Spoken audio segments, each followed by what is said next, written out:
Is Cedar Point's new roller coaster that they just announced actually the right decision? Because there were definitely some interesting decisions that Cedar Point made with this coaster. So we're going to evaluate if this was the right choice or not. Without further ado, let's get started. Alright, so this is Siren's Curse, a Vekoma tilt coaster that looked pretty cool. You obviously have the signature tilt element. It's got a really cool low to the ground layout that I honestly feel like could be better than we expect. It's going to have really king Vekoma trains that should be very comfortable and definitely help improve the ride experience. It should be pretty intense, have some pretty good airtime, and it should overall be a pretty good ride. However, the first interesting choice that Cedar Point made with this coaster is how short the layout is. This is not a long ride. And this is Cedar Point. I honestly would have expected them to go for a little bit of a bigger and longer layout than what they chose.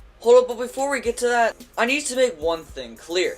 This is definitely a filler coaster. Now, I don't really know what a filler coaster means. It's basically a coaster that's meant to fill the gap between major attractions. So like we just had Top Thrill 2 and that whole situation's a mess, and Cedar Point spent a ton of money on Top Thrill 2. But they felt that they really needed an attraction to kind of make up for that, so they chose this to be a filler coaster before their next major whatever project that they choose to build. Filler coasters are normally on the cheaper end, and that would probably explain why this layout is definitely a little shorter than we all expected. This coaster is meant to fill the gap between major coasters. If I had to guess how much this costs, I'd probably say between 10 and 15 million. That's definitely a lot of money for a roller coaster, but it's a whole lot cheaper than like the 20 to 30 million Cedar Point spent on Top Thrill 2. And I think what Cedar Point was going for with this coaster was to try to get as many people in the door as possible for as little amount of money as they can possibly spend.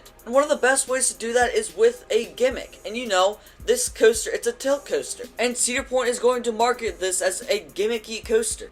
You're going to ride this coaster for that tilt element, not really for the rest of the layout. So I think that's also partially why Cedar Point chose this model in general.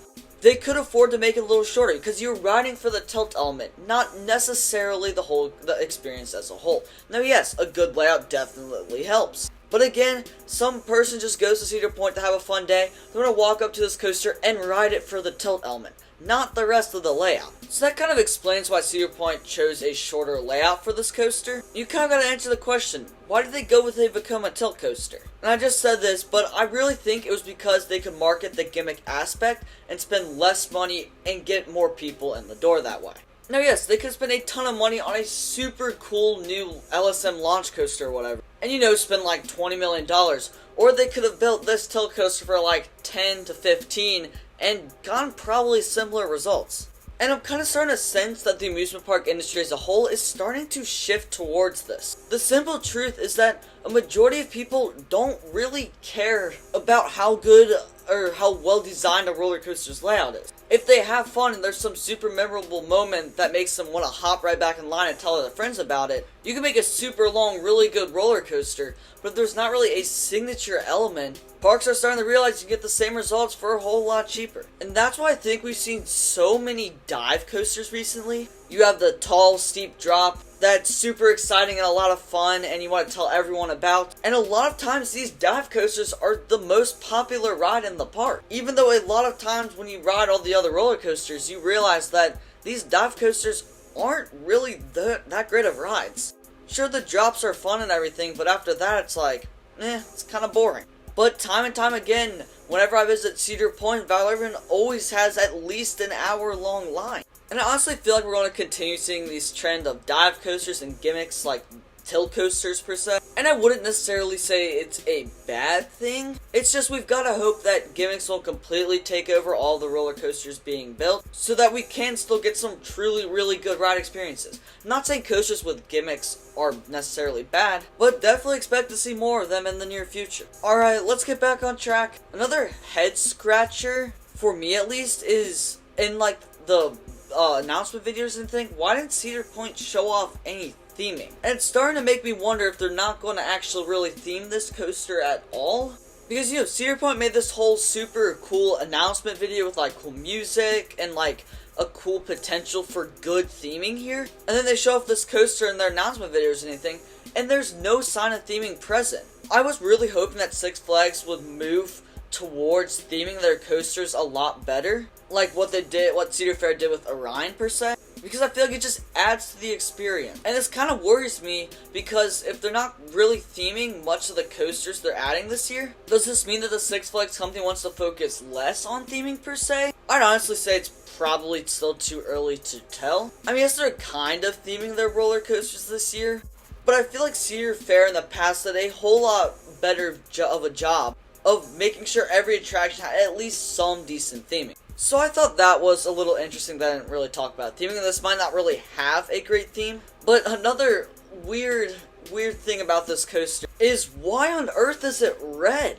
Because we're theming this to Siren's Curse or whatever, and you think of that, you think of like water, and their announcement video had water and all that stuff. So my question is, why is this not blue, or at least some like teal color?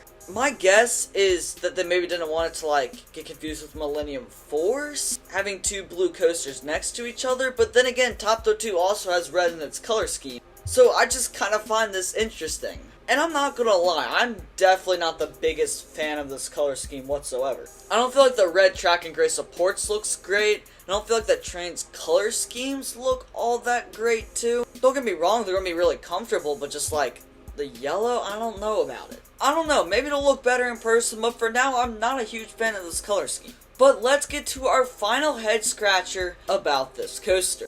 And it's a really important one, and I honestly think Cedar Point made a bit of a mistake here. And that is capacity. This coaster will only feature 2 trains holding 24 riders each. This is not going to be a high capacity attraction whatsoever. Now, when Cedar Fair and Six Flags merged, I was hoping they'd focus more on capacity, and it kind of looked like they were going to. Cedar Fair / Six Flags, whatever you want to call it, they've stopped putting unnecessary seatbelts on their rides that don't need them, and they made an effort to make Top Thrill 2 as high as capacity as possible. But then all of a sudden, they turn around and add Alpine Fury and Siren's Curse, 2 coasters that are going to be extremely popular, and both make them super low capacity attractions. I just don't understand. Now, my guess for why these 2 coasters were not made higher capacity is because they didn't want to add a mid-course brake run or extend the final brake run. They thought they would just stack, and I understand that, and that makes sense. But at least make the trains a little longer to hold a few more people. I mean, obviously, I'm not a roller coaster engineer, and I don't work at the parks or anything like that. But it feels pretty obvious that they should have tried to make these at least somewhat higher capacity attractions. I don't know, maybe that's just me, but I really feel like the goal of Siren's Curse is honestly to get people out of the lines for coasters such as Steel Vengeance and Maverick. Like, this coaster is not meant to be a headlining attraction or anything. This is meant to get some people in the park and get them away from the more popular attractions line. I mean, that's what Valraven's whole purpose was to get some people in the door and get them out of Steel Vengeance and Maverick's lines.